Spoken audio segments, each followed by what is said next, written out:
Muy buenas tardes y bienvenidos a Todos Geopolítica. A estas horas ya sabemos, bueno, que el mundo se divide como cada uno quiere, que Irán no está entrando ni cumpliendo las amenazas que hizo frente a Israel, entre otras muchas cosas, porque se está cumpliendo todo lo que Israel dijo, e Irán en su momento con las amenazas también decía, si se toma Gaza entraremos, si aniquiláis Gaza entraremos, si pretendéis gobernar Gaza entraremos. No está pasando nada de esto. ¿Por qué? Hay quien especula que porque lo que está logrando Irán es el desbloqueo de miles de millones de dólares por parte de Estados Unidos para poder utilizarlos a su favor. Puede ser. Libres somos de hacer esa especulación siempre, ya lo saben, y aquí, bueno, pues nada más lejos de quitarles esa visión. Insisto también aquí siempre y cada día, en realidad, en que Irán libra su particular batalla de Kerbala y que en ese sentido jamás le molesta, en tanto que es un grupo de difícil control. Ya le cuesta, porque normalmente decimos que Hezbollah depende de Irán, todo está manejado por Irán, etcétera, y en realidad no es tanto así. Le cuesta a Irán el manejo de una fuerza armada que a través de ese brazo político se fue haciendo grande y que, insisto, tiene uno de los mayores ejércitos de la zona, que ahora se va a enfrentar a Israel, por cierto. Porque Israel ya no es que haya abierto el frente, que lo comentábamos ayer, sino que está atacando directamente todos los puestos fronterizos hacia el interior del Líbano que corresponden a Hezbollah. Pero les decía, ¿por qué no entra, por qué no está entrando Irán? ¿Es por el dinero? ¿Es porque en realidad de esta forma se quita primero a Hamás de un plumazo y vamos a ver luego cómo se recupera esa zona? ¿Se está hablando de que incluso pudiera gestionar después políticamente parte de lo que allí ocurra? ¿Va a ser parte fundamental de cualquier acuerdo que se firme después con Israel? ¿Y esto cómo se va a gestionar? Porque de primeras, Benjamín Netanyahu no va a permitir que eso ocurra, el primer ministro de Israel. Por cierto, que están empezando a surgir cada vez voces más fuertes contra Netanyahu, contra la forma que está teniendo de gestionar todo este asunto, no por el hecho de arrasar en sí mismo Gaza, sino por la forma en la que se está haciendo. Y me perdonen la dureza en la que lo digo, pero coincide prácticamente todo el pueblo de Israel en este sentido, todo el gobierno de emergencia seguro, pero incluso el apoyo es unánime a la hora de responder a los atentados de Hamás. Hasta aquí lo tienen claro. La manera final en la que se está realizando alguna de estas cuestiones y sobre todo la autoridad que pretende arrogarse Netanyahu una vez acabe esto es lo que no gusta dentro.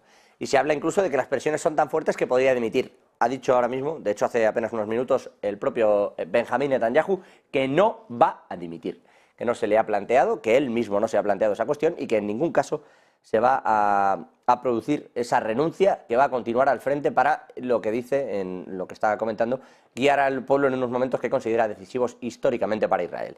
En eso está ese punto. En el apartado de la guerra de Ucrania, si me permiten, los países europeos siguen dando su apoyo a Ucrania, pero le están dando cada vez fechas más lejanas para la entrega de armas, municiones y dinero. Mientras tanto, la Duma, el Parlamento de Rusia, ha aprobado hoy un presupuesto nuevo para lo que han llamado una guerra perpetua en Ucrania. Están dispuestos a seguir regando vía presupuestaria una y otra vez lo que allí esté ocurriendo. Y con todo esto hay que lidiar en un momento en el que la desaceleración económica parece que ha llegado a todas partes. Estados Unidos se pliega a China, dice que es necesario que los lazos entre ambos países, que no se entiende en el mundo, que los lazos entre ambos países se rompan, y con esto encima de la mesa, en realidad lo que están buscando todos es cierta prosperidad económica. Eso es lo que puede hacer que se acabe con el resto de conflictos. Pero lo vamos a ver, lo vamos a analizar y si me permiten vamos a mirar también a una Argentina que este fin de semana celebra elecciones. Milei, Massa, Milei, la parte del peronismo contra esa libertad que avanza, decía Milei. De momento las encuestas les dan muy parejos, están prácticamente empatados a la hora de ir a esas elecciones. Aquí vamos a contarlo en directo. A partir de las 10 de la noche, hora central española, hora central europea, 10 de la noche en hora española, les contaremos todo lo que ocurra en Argentina, con conexiones allí, con distintos partidos y también con los mejores analistas para precisamente vislumbrar qué va a ocurrir allí, donde seguramente la noticia sin ninguna duda sería que el propio Milei le arrebatase al establishment tradicional la presidencia de la Casa Rosada, la presidencia de Argentina. Con todo esto encima de la mesa, si me permiten, vamos a buscar las respuestas. Al otro lado de la pantalla José Luis Orella, profesor de Historia Contemporánea de la Universidad de San Pablo. Muy buenas tardes, ¿cómo está? Muy buenas tardes, muy bien aquí con vosotros. Siempre un gusto. También está viendo allí a Rafael Calduch, Relaciones Internacionales de la Universidad Complutense de Madrid. Rafael, buenas tardes. ¿Qué tal? Buenas tardes, muy bien. Con Argentina iremos después, me permitirán, aunque hay cierta tensión. La verdad es que miren que están acostumbrados a vivir en crisis, pero este asunto el domingo dirime en una cuestión que va más allá de la crisis económica y se carga casi cualquier ideología a cambio de la economía, que es algo que todavía no se ha hecho en Argentina. Pero bueno, hablaremos de ello. Les decía yo, ha abierto Israel un frente curioso en Líbano.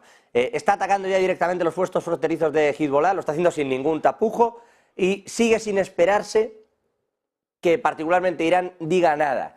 Yo especulaba, es por dinero, es porque pretende gestionar después la zona, por no enemistarse del todo con unos Estados Unidos con los que ha tenido muchas tiranteces, pero que ahora le están facilitando esos fondos que le tenían retenidos.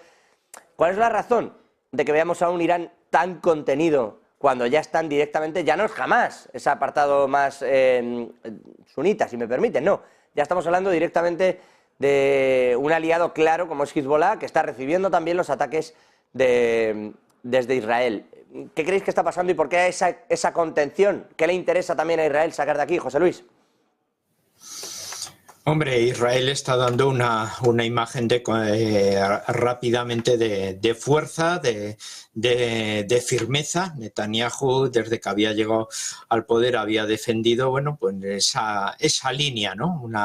Una línea de firmeza, y que el ataque de Hamas, pues en parte le ha dado un poco esa razón, ese extremismo, ese radicalismo al cual se oponía gran parte de la sociedad israelí, pues ahora lo está él un poco demostrando, un poco con unas acciones durísimas mediante las cuales quiere conseguir un objetivo, que en la franja de Gaza sea imposible la reinstalación o la reorganización de Hamas para un futuro ataque contra el Estado de Israel, ¿no? La única solución que tiene para mejorar un poco su imagen es demostrar que Israel es un Estado fuerte, es un Estado al cual no se le puede vencer, que sigue un poco esa inercia del pasado y que él, bueno, pues está un poco en esa línea de los presidentes de gobierno como Begin, como Shamir, un poco que demostraron esa fortaleza de Israel en su momento, aunque también tuvieron cintura y ofrecieron la mano en momentos de paz desde esas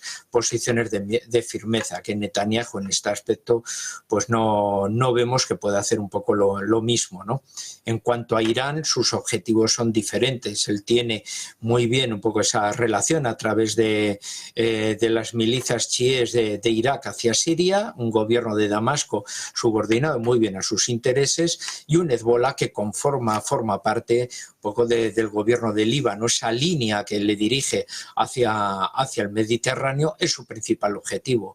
Cualquier aspecto, cualquier entrada directa en una provocación puede provocar y favorecer que se rompa algo que le ha costado pues muchísimos años poder alterar y poder configurar e influir como una potencia dentro de lo que es el mundo árabe, sin ser Irán un país árabe, pero ahora está consiguiendo, bueno, volver otra vez junto con Turquía, con Arabia Saudí, bueno, jugar a ser uno de los tres grandes que se reparten la zona a nivel de influencias, y abriéndose paso y teniendo ya su status quo, su buena relación incluso con el mundo suní de los saudíes, ¿no? Así que en ese ámbito Irán está consiguiendo a través de la diplomacia unos aspectos que le habían vedado, bueno, sus líneas más agresivas del pasado, ¿no? Vemos ahí un mapa también de los ataques que está haciendo Israel en Gaza y a su derecha, bueno, justo pegado a José Luis, vemos también los ataques que está realizando en la frontera del Líbano, ¿no? Y como poco a poco, como ven esos puntos naranjas, están cada vez más dentro. Siguen estando en la frontera, pero hacia el lado del Líbano. Por eso decía yo, ojo, que Hezbollah lo que está ya es recibiendo un ataque en su propio territorio, ¿no? Que también digo, es en lo que están mejor preparados o lo que estaban ellos esperando. Es decir, si hay que enfrentarse con Israel, mejor aquí que allí, que conocemos bien el terreno y tenemos todo bien preparado. Pero en la línea de lo que comenta José Luis, Rafael, se le está yendo la diplomacia a Irán tan lejos que jamás a quien le está pidiendo ayuda es a Turquía.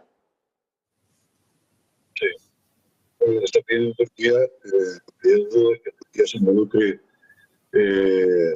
a respaldar a Hamás, más allá de que pueda ser unas declaraciones diplomáticas de apoyo, como ya ha hecho, y posiblemente algo de ayuda logística, pero no creo en absoluto que Turquía tenga interés en desestabilizar su ya compleja situación interna de Erdogan, desestabilizarla con una frontera con Siria sometida a las presiones de una guerra civil que no termina de cerrarse, una Rusia que está en guerra con Ucrania. No creo que en ese contexto Erdogan tenga el más mínimo interés en hipotecar su, repito, precaria situación política interna e internacional, vinculándose abierta y decididamente con Hamás. Respecto a los movimientos que está viendo y a las entradas arriba y abajo, ¿coincide también con José Luis en esa pausa diplomática de Irán y el freno que hay de momento, la contención que hay para no entrar en conflicto abierto con Israel? ¿O esto va a saltar por los aires, Rafael, si Hezbollah decide responder también a los ataques que está viviendo en la frontera? En este programa, y hace tiempo, bueno, yo sé, para 2 semanas, ya advertí que Irán no le interesaba para nada involucrarse militarmente por lo que tendría de escalada en la región, en un momento, y expliqué, en el que Israel tiene capacidad de respuesta, pero sobre todo en el que Estados Unidos ya ha hecho el despliegue militar para poder, como aliado, responder en caso de una escalada por parte de Irán. Y eso sin contar con que la moderada posición de Arabia Saudí de apoyo a Hamás y a Hezbollah se convertiría en una decidida acción militar directa, aprovechando la ventana de oportunidad de esa reacción conjunta entre Estados Unidos e Israel. Se dan todas las condiciones para que Irán siga prefiriendo el perfil bajo que está utilizando, es decir, movilizar a los proxies, que son Hamás, que ya está quedando desarticulada, y Hezbollah, que lo estará en las próximas semanas, al menos lo suficiente como para que ya no pueda utilizar las zonas próximas de la frontera para amenazar directamente el territorio israelí, y por su parte Irán seguirá con la dinámica de la diplomacia, que al fin y al cabo, si no lo pensamos bien, es la vieja política del policía malo y el policía bueno, ¿no? Irán hace el papel de policía bueno sencillamente porque involucrarse más en términos militares, y Israel demostró hace unas semanas que era capaz de bombardear el aeropuerto de Damasco para impedir que Irán pudiese abastecer logísticamente a las milicias de Hezbollah. Involucrarse más por parte de Irán sería un suicidio. Y obviamente, ya lo dije entonces y lo repito ahora, el régimen teocrático de los ayatolás podrá ser teocrático, pero no es tonto. Claro. Esto se viene jugando desde hace, como decís, años y años y años. Esto no están encontrando ahora el fuego y la rueda en Irán. No, lo conocen bien. Pero al principio de este conflicto se especulaba mucho sobre la posible escalada que se generaría militarmente en la región, involucrando a fuerzas rebeldes de Siria, a Hezbollah, a Hamás y a propio Irán. Y ya desde entonces dije que eso no iba a ocurrir, al menos no a corto o medio plazo. A largo plazo, como decía, que hay todos muertos. Así que estamos en las mismas. Bueno, efectivamente en esa estamos y efectivamente se ha cumplido así, que Rafael, no se ha dado esa escalada, no se ha producido, más también teniendo en cuenta, creo que era José Luis también quien mencionaba el tema de Estados Unidos recolocando, bueno, pues entre otras, el USS Florida en el mar, pegadito a Irán, como amenaza, por si acaso a alguien se le ocurre, lo llamaron destensar la zona, pero bueno. El caso es que en esta situación estamos ahora mismo con una Gaza, bueno, pues que va a tener zonas de seguridad, ya ha confirmado Israel que va a crear esas zonas de seguridad, y donde Europa, si me permitís, ha dado la vuelta. Ayer, anoche, Josep Borrell, lo contamos aquí en directo, en esos encuentros que está teniendo ahora tras viajar a la zona, reunido con el presidente israelí, con Herzog, visiblemente afectado, decidió no leer las palabras que llevaba escritas y le dijo: En España decimos una cosa que se llama, que dice ojos que no ven, corazón que no siente, y quizá me he precipitado. Dio un cambio radical al discurso que venía diciendo que, oye, lo de Hamás había sido atroz, pero lo que está ocurriendo con los palestinos también, y dio un giro radical para decir, ahora veo lo que estáis sufriendo y tenéis todo el apoyo de Europa. Con estos movimientos y con la ocupación actual que existe en Gaza, sé que no de colonos, pero sí militarmente y con esa creación de las zonas de seguridad, ¿qué va a pasar allí? Porque queda poco terreno en realidad por tomar por parte de Israel en Gaza. José Luis. Bueno, pues pocas soluciones, porque como hemos hablado en otros programas anteriormente, nadie quiere una zona tan conflictiva, ¿no? Y más con un Hamás que quedará desmantelado, aunque con una actividad y con unas células durmientes en ese ámbito. Parece que la solución más directa y única posible será pues una autoridad de ocupación militar, como en los primeros tiempos que desarrolle Israel, y ya veremos si en un futuro, de momento ellos han negado todo tipo de traslado o de entrega a la autoridad palestina, ¿no? Teniendo en cuenta que la OLP y Hamás son enemigos a muerte entre ellos y por tanto, bueno, estaría, pero igual después de un mediano control militar que imposibilite por todos los medios esa reorganización de Hamás en el territorio de la franja, deje de ser absolutamente peligrosa a nivel militar, y entonces habría que ver cuáles son un poco esos planes. Si directamente van a tener esa administración especial y van a intentar desarrollar aquello, y cómo pueden ganarse a los 2 millones de palestinos que llevan generaciones, con una generación de odio, porque son el objetivo de todas las represalias, de los ataques que los grupos radicales palestinos desarrollan contra los israelíes, o vuelven a pasar a formar parte de la autoridad palestina, con las consiguientes salvedades que pueda ocurrir en el futuro, ¿no? Entre las rivalidades entre la OLP y Hamás. De momento el gobierno israelí no parece que quiera brindar ningún tipo de apoyo o utilizar a la OLP o dejarles que puedan entrar como elemento ganador intermediario un poco en este conflicto, ¿no? Parece que la solución de una administración quizá pues de ocupación militar israelí, con lo que eso puede conllevar de movimientos clandestinos y mantenimiento de una violencia en contra del personal militar israelí, pues podría desarrollarse igual en el futuro. Igual, y añado una cuestión. Dice Josep Borrell, ha dicho, reunido con la Autoridad Nacional Palestina, que lo que es evidente es que la comunidad internacional ha fracasado en esas relaciones entre Israel y Palestina. Pues sí, totalmente, porque estamos viendo, bueno, lo que en definitiva ha sido uno de los grandes frutos después de tantas décadas de odio y de rivalidades, aunque mutando, por supuesto, las posiciones. Y es sencillamente pues el que siempre se han procurado volar todos los puentes un poco de diálogo y se han favorecido un poco esas circunstancias. También hay que ver, como he dicho antes, las diferentes mutaciones. No es lo mismo, bueno, pues el gobierno actual de Netanyahu, que a través de elecciones en un Estado de Derecho pueden variar las circunstancias, como tampoco es lo mismo, bueno, pues la representatividad que puedan tener los palestinos en ese momento en Gaza por Hamás, con una ideología muy concreta, y que en el futuro puede estar representada de una manera completamente distinta a nivel político, ¿no? Por lo tanto, ahora tenemos una foto fija que igual con el transcurrir del tiempo puede variar, y el cambio de protagonista nos puede ayudar a tener podemos decir, una situación mucho más favorable, ¿no? Desde luego, a peor es bastante difícil que vaya.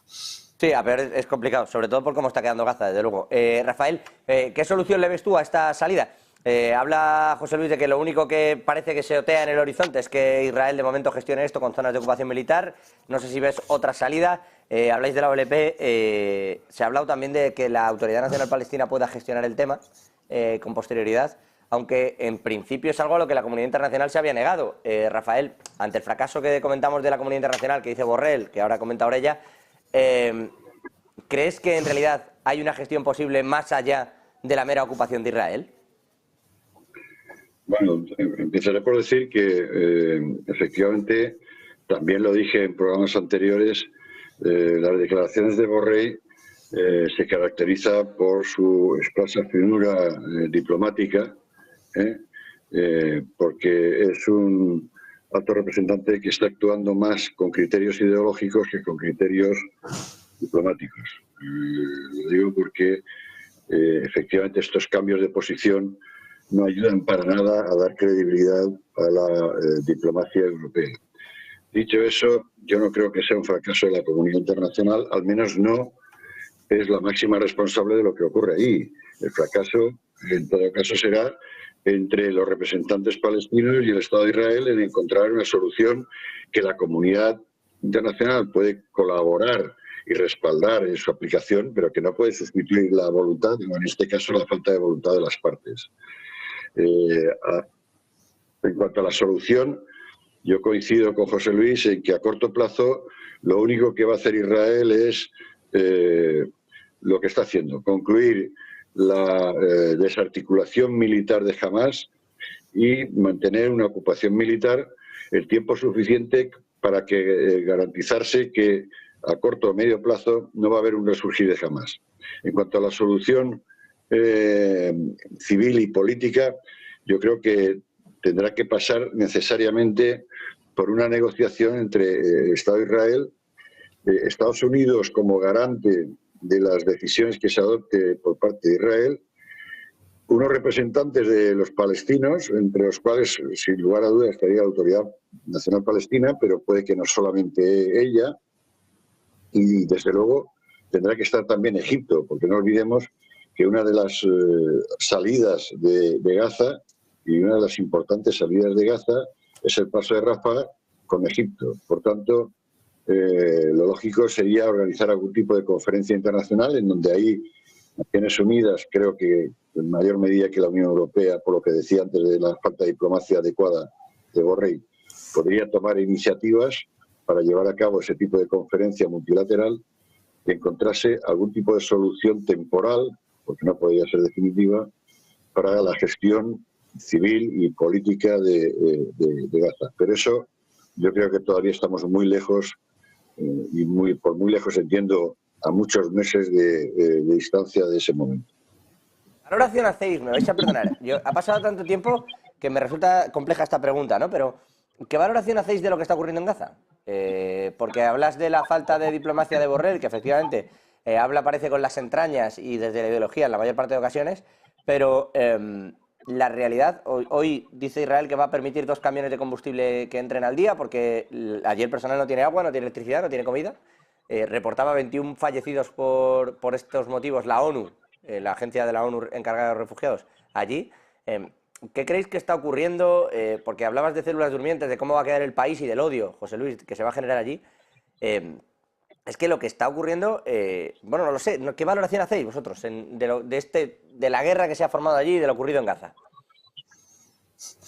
Hombre, es que las acciones que se están desarrollando exclusivamente lo único que estás consiguiendo es una aplicación del terror que te pueda permitir que una paz a través de la violencia para una generación, ¿no? Dice, bueno, los machaco de tal forma que ya sea muy difícil que los supervivientes puedan tener algún tipo de tentativa para poder amenazarme, pero claro, dentro de una generación, la nueva generación de niños que vayan creciendo un poco en esas ruinas y en ese desastre y en el recuerdo de los muertos, con toda una historia del relato encima, pues bueno, van a seguir bueno, pues la misma trayectoria y la misma épica, se puede hablar que han tenido las antiguas generaciones de palestinos, ¿no? La hora de la venganza y la hora, por lo tanto, de actuar. Entonces, si no tiendes puentes, es muy difícil que esto pueda acabar, porque lo único que estás haciendo es ganar tiempo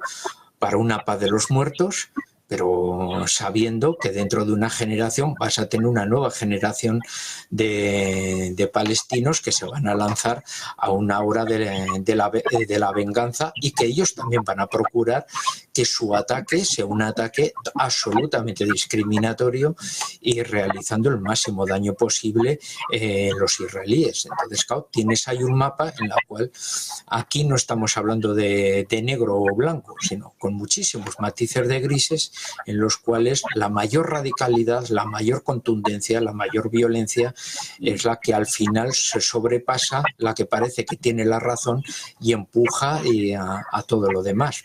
Ahora la cuestión, sobre todo, un poco del contexto internacional, de las potencias que tiene esa relación, como bien señalaba el profesor Calduch anteriormente, con Estados Unidos y Egipto, es el poder desentrañar, el poder sacar un poco esos perfiles más políticos, más diplomáticos, que puedan tender, bueno, a crear un contexto a medio plazo que pueda evitar y romper esa cadena un poco de odios en los cuales estamos viendo. Si no, Gaza se va a transformar en la cuna de odio continua que Israel pues va a intentar realizar, pues lo que hace habitualmente, ¿no?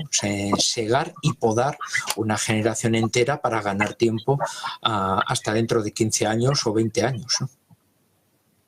Sobre esa valoración y sobre lo que está comentando José Luis, pues mire, justo está saliendo el presidente del Consejo de Seguridad Nacional de Israel diciendo que esas fuerzas de intervención, que llevan ya 3 semanas con esto, dice que están ganando la batalla, que han logrado matar a miles de terroristas, que han cumplido todos los objetivos establecidos por el Gabinete de Seguridad, y eso es, dice, solo el comienzo, que no se detendrán hasta que se erradiquen todas las capacidades militares y liderazgo de Hamás, y ojo, porque incluyen, que hasta ahora no lo habían hecho, a la Yihad Islámica Palestina. Rafael, como comenta José Luis, esto siembra un odio futuro, pero son objetivos plausibles. ¿Esto es posible hacerlo? ¿Acabar de forma tan tajante con esa Yihad Islámica Palestina, con Hamás? Puedes golpear, pero ¿puedes acabar con ello de forma tan radical?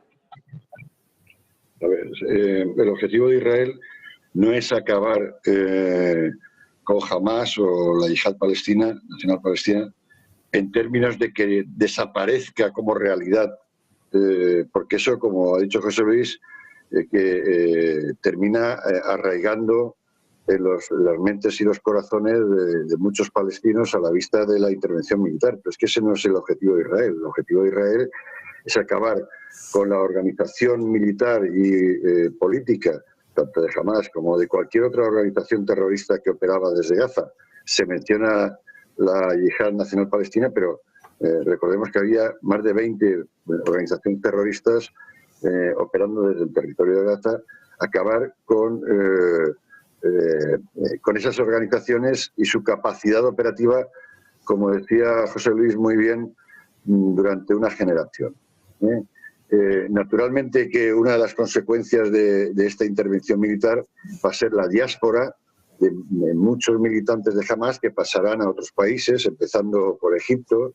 Por eso Egipto es tan escrupuloso en el control de Rafah, de los refugiados palestinos, porque no quiere que parte de los militantes de esas organizaciones entren de forma encubierta en su territorio y lo desestabilicen, que bastante tienen con los hermanos musulmanes, de una parte. Por tanto, ese es el objetivo militar de Israel. Yo creo que no solamente lo está consiguiendo. En una intervención que tuve a los pocos días del atentado terrorista del 7 de octubre, ya anticipé que esta operación, desde el punto de vista militar, los objetivos militares, Israel la conseguiría en un par de meses o 3. Yo creo que va a ser así.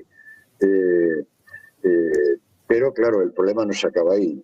Y yo añadiría a lo que ha dicho José Luis, que el mismo razonamiento que ha hecho él respecto del rencor que se aloja en los corazones y en las mentes de muchos gazatíes que están viviendo pues lo que es una guerra. Es decir, cuando preguntabas cuál es la situación de Gaza, pues la de una catástrofe humana sin precedentes, como ocurre en cualquier guerra, como ha ocurrido y está ocurriendo en la guerra entre Rusia y Ucrania, y como ocurre en cualquier guerra. Y por tanto, una catástrofe humanitaria en la que la población civil siempre es la víctima más importante y la que más sufre de esas situaciones.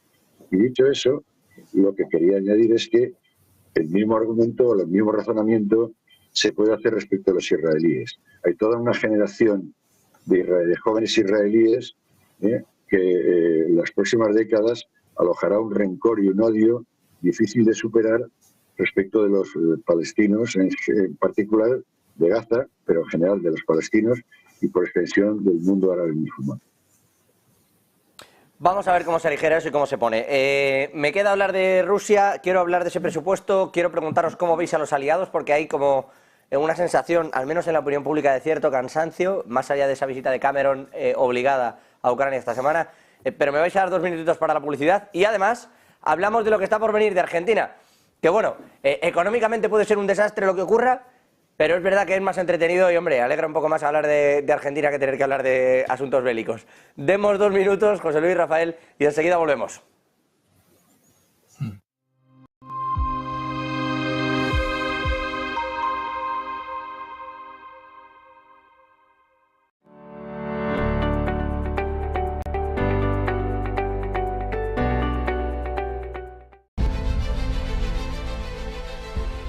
No puede volver atrás y cambiar el principio, pero puede comenzar donde está y cambiar el final.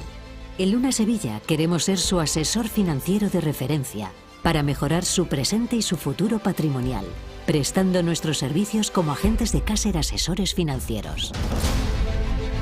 Somos una empresa con una clara apuesta por la formación de calidad, la información transparente y objetiva, y por el asesoramiento financiero personalizado y continuado. Visite nuestra web lunasevilla.es o llame al 91 762 3442.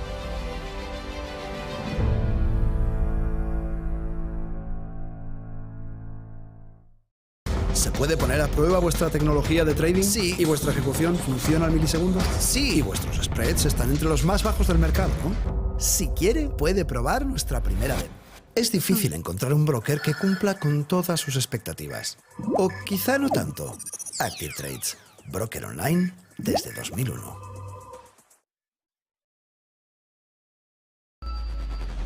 Localizarnos ahora es más fácil. La economía a tu alcance. Empresas, inversiones, tecnología. Ya en la app de Movistar. Vive la economía. Negocios Televisión.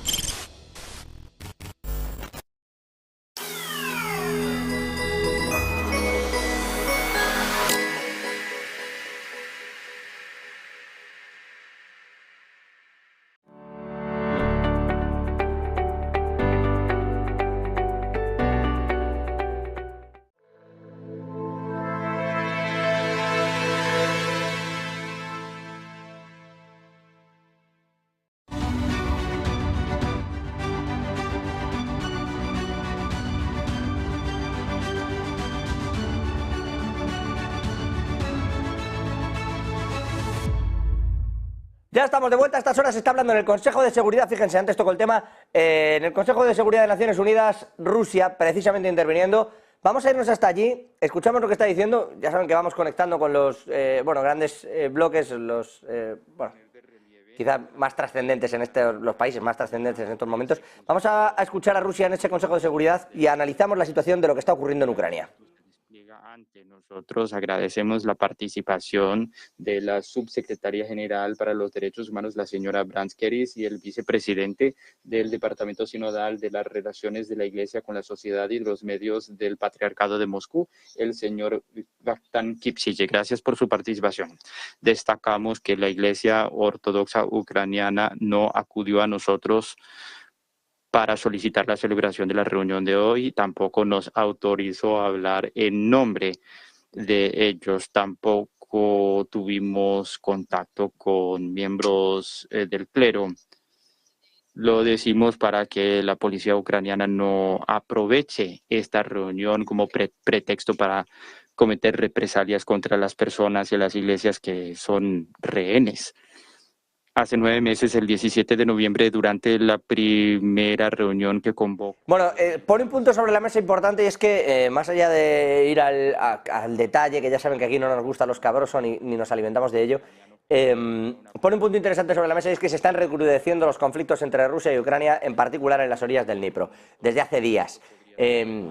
Se habla de una frontera fluida, de si se pierden o no se pierden kilómetros, lo venimos comentando esta semana, pero sobre todo en el día de hoy ha ocurrido una cosa importante, y es que Rusia ha firmado a través del Parlamento de la Duma una serie de artículos que dotan al presupuesto de flexibilidad para que siempre haya un mínimo de fondos disponibles que permitan extender la guerra en Ucrania. Es decir, lo que han llamado, cuando han salido a explicarlo, varios de sus miembros lo han llamado la posibilidad de tener una guerra perpetua en Ucrania.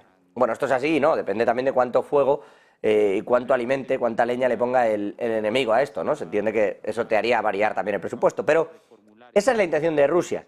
¿Cuál es la intención de los países de la OTAN, de los países europeos para con Ucrania, más allá de la mera dialéctica, llegados a este punto y con las elecciones estadounidenses justo a la vuelta de la esquina? José Luis Sorella, Rafael Calduch, y aprovecho también para incorporar a Andrés Malamud, politólogo investigador principal de la Universidad de Lisboa. Muy buenas tardes. Os traslado esta pregunta. José Luis, Rafael, Andrés, ¿hasta qué punto el compromiso por lo que ya queda en Rusia se está debilitando desde el lado de la OTAN? Hombre, en ese aspecto es que Europa tiene ya una capacidad bastante gastada. Pretendía en un inicio pues que su solidaridad con Ucrania quedase bien expresada, eso ha quedado, pero no ha podido evitar, creía que iba a haber un derrumbe o que las primeras imágenes militares que había dado Rusia eran bueno, de un ejército que había fallado, con una gran desorganización propia, y en cambio, por el contrario, ahora ha podido retomar, ha pasado a una fase de guerra de desgaste, y esa guerra de desgaste le está propiciando resultados bastante positivos. Desde luego, a niveles de tamaño, Ucrania depende absolutamente en todos los aspectos, no solo del apoyo económico, el armamentístico, sino incluso en el del entrenamiento. Las reservas humanas cada vez van a menos. Tenemos en cuenta que cerca de 5 millones de ucranianos han trasladado a Rusia, otros 6 millones se han ido hacia el occidente, y ahora mismo, pues esta semana, unos 30.000 ucranianos que están entrenándose en Gran Bretaña, pues han visto finalizado su curso de formación en 4 meses, cuando habitualmente suelen ser 6 meses, para ser enviados inmediatamente al frente y poder reforzar unas unidades que están siendo desmanteladas en esta guerra de desgaste, ¿no? Aparte del reclutamiento ya de una manera más ostensible de personal femenino, ¿no? Eso es lo que conlleva que Rusia esté en este aspecto, bueno, pues subiendo un poco una moral que en el inicio de la guerra la tenía muy baja, y en cambio vea que en una guerra de desgaste ellos tienen una mayor capacidad de aguante, por mayores reservas humanas, y especialmente, bueno, pues por la llegada de un amplio armamento, por la producción, la habilitación de su industria de guerra, y sobre todo las enormes compras que han desarrollado de munición similar a la que ellos disponen en Corea del Norte, y también con los últimos convenios con otros países aliados, ¿no? Lo cual a Rusia en largo plazo le está conveniendo, mientras que a los países europeos, bueno, pues ya no pueden disponer de esa reserva económica. La economía está cada vez más depreciada, más además con una situación de un invierno que llega, y habrá que ver, bueno, hasta dónde se van a situar pues los niveles de la factura de energía y de la luz, con una economía alemana absolutamente gripada por la ausencia de energía barata, y por tanto, bueno, que están buscando los rusos cómo puede pues Europa, bueno, pues finalizar ese arropamiento a Ucrania para buscar, por el tema de su economía, bueno, pues nuevas salidas un poco para esa paz, ¿no? El lado ucraniano sería lo último, ¿no? O sea, intentar pues armamentos más sofisticados, de más alta tecnología, que puedan suplir, bueno, pues esa ausencia de reservas humanas que están llevando, bueno, pues a lo que todo el mundo está viendo ahora, ¿no? Un fracaso de su ofensiva y un estancamiento de un frente que ahora se congelará absolutamente en todos los términos en invierno, pero que en primavera pues puede llevar desde luego a una ofensiva, y nadie sabe si el status quo se va a poder mantener, y eso podría alumbrar un periodo de negociaciones, o puede haber un desmantelamiento del frente ucraniano, ¿no? Voy a ir entonces más allá sobre ese status quo y sobre lo que está ocurriendo hoy en este desgaste. Rafael, le sumo a esa opinión sobre lo que ocurre. ¿Teme Zelensky que se dé un golpe de Estado interno en Ucrania? También se hablaba al principio de la guerra, y con el fracaso de la estrategia inicial rusa, también se hablaba de un golpe de Estado a Putin. El golpe de Estado a Putin de momento no se ha producido, ni hay viso de que se produzca a corto plazo. Yo creo que en el caso de Zelensky, a pesar de las discrepancias que hay entre los distintos sectores militares y los agentes políticos, yo creo que de momento se producirá por algo muy elemental, que sería el principio del fin de la derrota militar de Ucrania. Yo discrepo en parte del análisis que hizo José Luis, pero por una sencilla razón.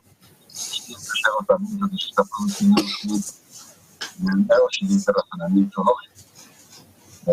La economía rusa, el Producto Interior Bruto antes de la guerra, era aproximadamente un 20% más que la de España. No estamos hablando, por tanto, de una potencia económica mundial, como es el caso de China.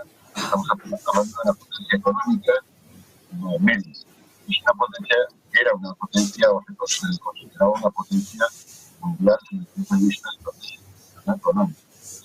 Y por tanto me hago el siguiente razonamiento, ¿no? Si efectivamente se está produciendo ese desgaste que se ha señalado por José Luis, efectivamente las economías de Europa Occidental son infinitamente mucho más poderosas económica y tecnológicamente que Rusia, ¿cómo no se va a poder estar produciendo en Rusia, máxima sometida a una sanción internacional que está obligando a vender su único recurso importante de ingresos, que es el gas y el petróleo, aproximadamente un 35 o 40% más bajo de lo que es el mercado internacional?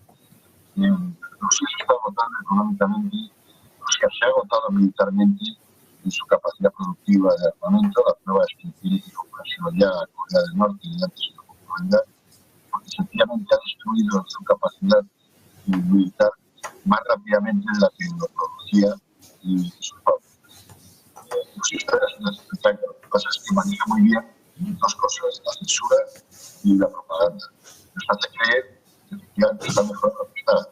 Pero el hecho de que aprueben ese presupuesto para una guerra continua es más Rafael, perdóneme que le interrumpa, es que me está costando muchísimo escucharle, porque no sé cómo tiene apoyado el micrófono, me está costando horrores, que parece justo se pone a hablar de la censura y la propaganda y le corto, pero le escuchaba justo prácticamente mal. A ver si lo...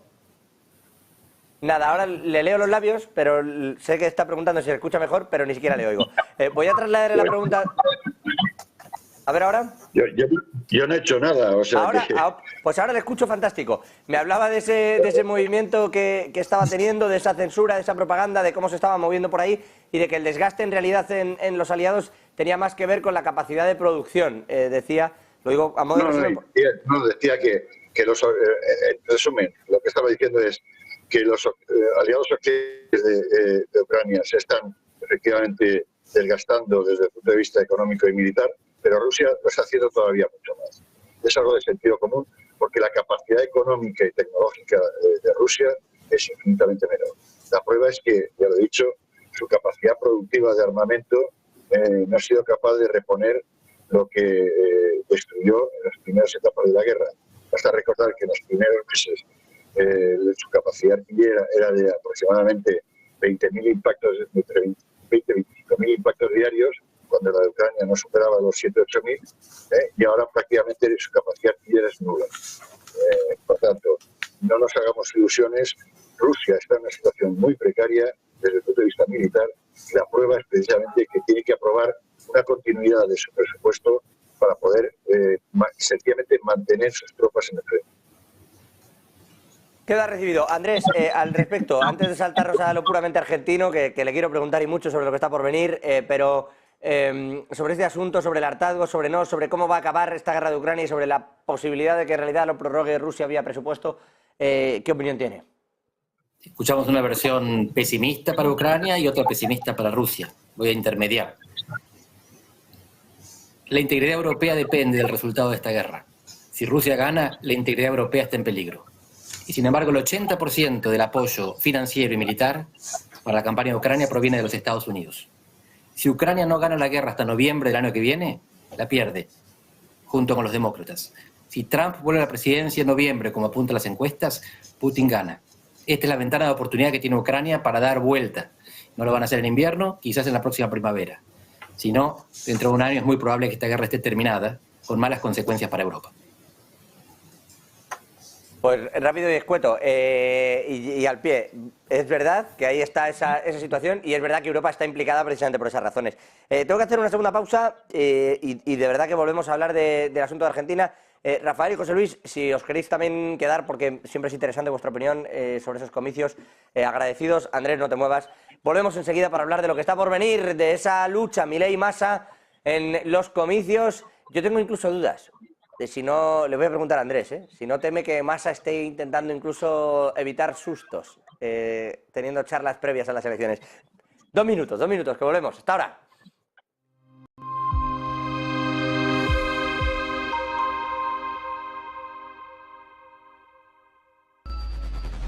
Localizarnos ahora es más fácil. La economía a tu alcance. Empresas, inversiones, tecnología. Ya en la APP de Movistar. Vive la economía. Negocios Televisión.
Localizarnos ahora es más fácil.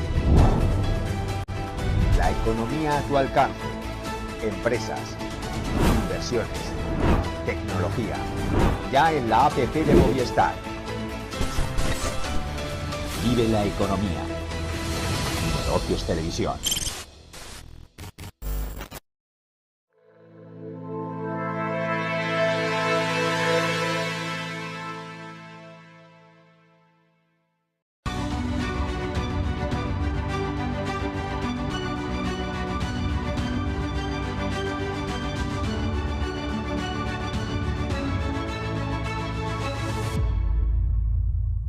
Ya estamos de vuelta en Todo es Geopolítica e incluso lo económico es geopolítica. Aunque tengas una inflación acumulada en los últimos años desde el gobierno de Alberto Fernández de en torno al 1.700%, aunque en el año vayas a hacer un 147%, a pesar de todo, si eres el ministro de Economía de Alberto Fernández y te llamas Sergio Massa, puede ser que ganes las elecciones en Argentina, porque del otro lado hay alguien como es Milei, que pues puede que sea un absoluto antisistema y que solamente por eso pueda ganarte.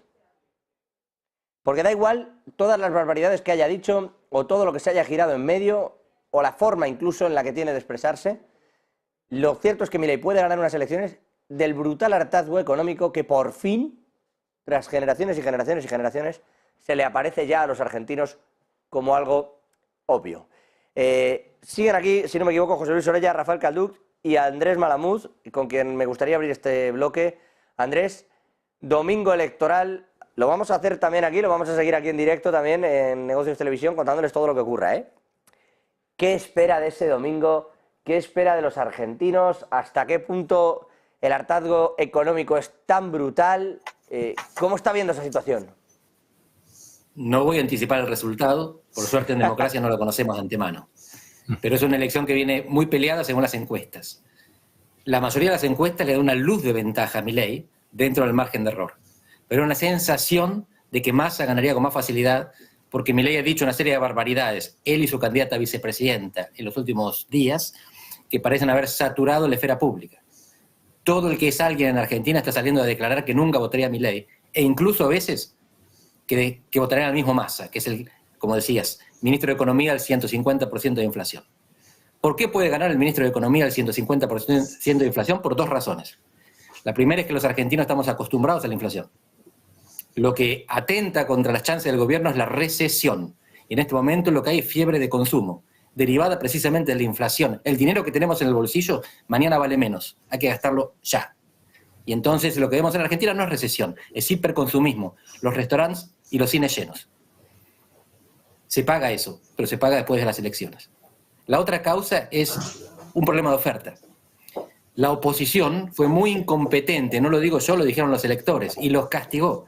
Se dividieron. Massa hizo una elección que para 150% de inflación no está mal, pero fue el 36%, que en términos históricos no es una buena elección para el peronismo unificado. 36% significa que hay 64% que decidió por otras opciones. Si ese 64 o un 51 hubiera estado de acuerdo con una fórmula de la oposición, esa fórmula hoy estaría por asumir el gobierno. Fue un problema de oferta, fue la división de la oposición la que permitió que un gobierno considerado insatisfactorio tenga la chance de mantener el poder. Estos mimbres, y efectivamente sin poder anticipar, afortunadamente, ¿qué va a ocurrir el domingo? José Luis y Rafael, os traslado también la pregunta añadiéndole una cosita. Habla de cómo, dice Andrés, hay una fiebre de consumo vinculada al hecho de que tu dinero deja de valer. A final de mes, claro, con una inflación así, mejor compras ya. También ocurre que la gente cambia por dólares lo que puede o se va por el blue para intentar que se mantenga una cierta estabilidad, el que puede. Pero esto es lo que hay en Argentina, con unos bancos que se han llenado de liquidez ante el temor de que, pase lo que pase en las elecciones, le dé a los argentinos por ir al banco a sacar el dinero. Y no quieren un 2001. José Luis, Rafael, ¿cómo veis vosotros lo que está ocurriendo en Argentina? Pues desde luego muy complicado, como bien ha dicho Andrés, no se pueden dar resultados como es lógico, hay que esperar a eso, son dos opciones muy enfrentadas. Nunca se había tenido un candidato de las características de Milei, por lo tanto estamos todos en una primera fila viendo estas circunstancias. Los que ya no somos tan expertos, pues un poco puedes un poco vislumbrar pues qué puede pasar con las diferentes generaciones, ¿no? En el aspecto, unas generaciones jóvenes que no están disciplinadas, no tienen que llegan por primera vez a su experiencia política y pueden tomar y pueden incluso ver que la opción de Milei puede ser tan fresca y tan novedosa que les pueda atraer, porque tiene esa opción de ruptura con un pasado que a ellos por su juventud les puede llevar. Por otro lado, las generaciones más maduras, que están más acostumbradas a estos momentos y esos altibajos y de crisis, tienen un cierto miedo a ese vacío.